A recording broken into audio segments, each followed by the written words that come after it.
So I'm listening to you, and I would hope that you just listen to this one story of a particular will you leave after that then? Will you leave after that? We will leave once we finish telling our stories. How many stories do you plan on telling? We each have a story No, to we're share not going to with you. allow that. Sir, Okay. sir, your boss is a national congressman. Yes, he We is. all pay his... and He's so part we're- of California delegation. We We are taxpayers. represent only the people who live in our We district. have colleagues Okay. and family members and members of our And it's important that I'm Representative Rohrabacher understand on Saturday night, like, let me I'm explain asking to you you to this leave. story. Okay? Okay, on Saturday Will night you- at 8 o'clock, will you I leave went after to you visit finish a that? woman who asked me to come to meet with them. She showed me pictures of her neighbor that was beaten for 8 years. She had bruises, she was swollen, she had black eyes. After 8 years, this woman finally had the courage to call the police and report her husband for domestic violence. She had never been able to do that before because her husband kept reporting and basically saying that if she called the police, she would get deported. She was afraid to call the police in your district as a result of the broken immigration system. It is just not possible that women in this country today, in today's day and age in California, are not able to call the police and report a crime. She has 3 U.S. citizen children.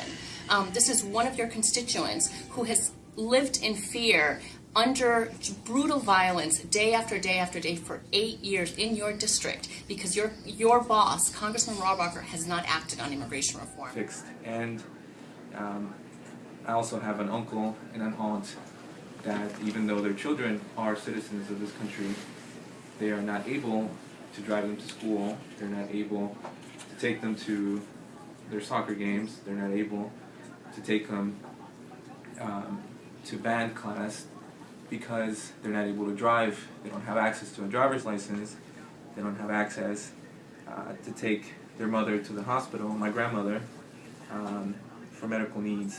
They don't have access to anything. They live day to day in the fear that they will be deported. That this is important for families, but it's important for the country.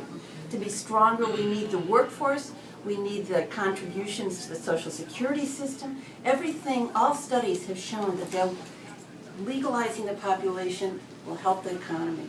And it will boost jobs, and it'll boost taxes paid, and it's just the most positive thing we can do to get this country running again. And to continue the narrative that Dave shared, I myself was also an immigrant who came here when I was 6 years old with my mother, and we moved actually to Southern California first before settling in the Bay Area. And while I thought I was just going to go to Disneyland for a vacation, it actually became a stay up until now. However, during my time here in the U.S., I was undocumented for 13 years of my life. We were not welcome here in the U.S. So I understood and still understand what it's like to live in the shadows here in the United States. And moving toward the trajectory of life, I did turn to my education and saw that as a tool to really turn to in the middle of all this chaos of being undocumented. And it's with my education that I used to gain my voice in this movement as a former dreamer, as a dreamer who spoke, one of the very first dreamers who spoke out in a publication that UCLA produced. And really, I'm coming to this office with the privilege of no longer being undocumented, because at the age of 19, I was legalized while I was at UCLA in Southern California. And so, looking back at that experience and having that be part of my narrative, part of my life, I think it's just something that this office needs to realize, that for some who are able to transition out of that, it still becomes a painful experience, that we as former undocumented immigrants still are rebuilding our lives. And for those that are still currently in that status, still facing the lack of social services and lack of government services to help them, because many of them are from low-income families, it creates a pain that I don't think will be rectified anytime soon. So I think what this office can do is really fix that by finding a solution through legislative means, and that's what I'm asking here today. I immigrated with my parents and my family from Colombia, and I wanted to share with you how different the immigration system is, and the stories that Dave and Angelo have shared about them being undocumented. I was privileged enough not to have to go through that, because when we immigrated in the 1970s, we had an immigration system that actually was working. And you know, my father came first. He was recruited by a textile factory, and he came to work in the textile factories. And the immigration system at the time actually allowed him, with his visa, to petition for my mother and my siblings and me. So I was actually able to come with a green card. That's no longer the case. Any temporary worker in California right now, whether they're working in the fields, in factories, you know, even in high-tech industries, they're coming with temporary visas and can't be reunited with their family members. With my family, we were able to come here, we came with green cards, and every single one of my siblings, I'm the youngest of 10. Okay, no problem. We are all contributing to this country. I have teachers in my family. I have a sister who was a high school dropout because the public school system was so bad. She's a biochemist today, working on cures for cancer. I have, you know, brothers who are business owners, who are general managers at corporations, who are working on leukemia, who are physical therapists. We are all contributing, and this is what every immigrant family wants. There is a reason that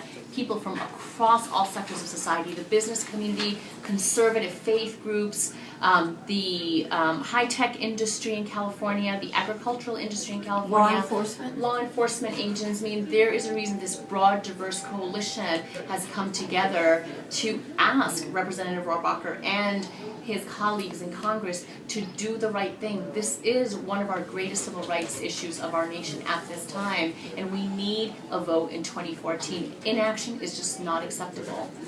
This land is your land, this land is my land, from California to the New York Island, from the Redwood Forest to the Gulf Stream waters. This land was made for you and me. In the squares of the city, in the shadow of the steeple, near the relief office, I see my people, and some are grumbling, and some are wondering if this land's still made for you and me.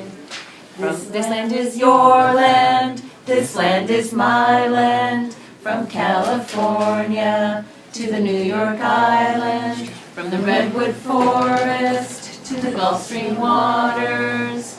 This land was made for you and me. We shall overcome. We shall overcome. Would you like it removed? Yes, We shall Somebody willing to be a complaint? I think our chief of staff. Sir, are we willing to be a complaint if this goes to Yes, court? yes. Alright. Guys, this is your one and only opportunity to leave, or I will arrest you. I do believe we shall overcome someday.